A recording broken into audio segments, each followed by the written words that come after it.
Static hash tables degrade when data grows, leading to severe bucket overflows. Dynamic hashing solves this by gracefully expanding and contracting without expensive full-table reorganizations.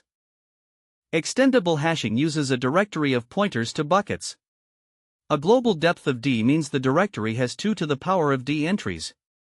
Each bucket has a local depth indicating how many bits of the hash are used to route keys.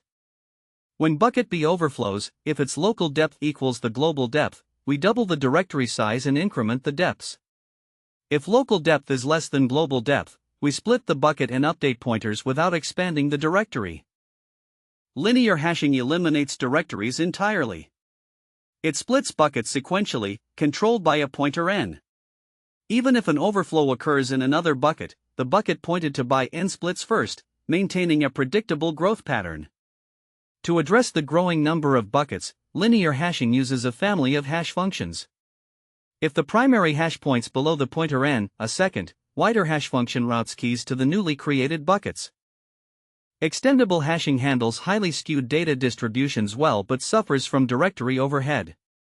Linear hashing avoids directories, but temporary overflows can occur before the split pointer reaches active regions.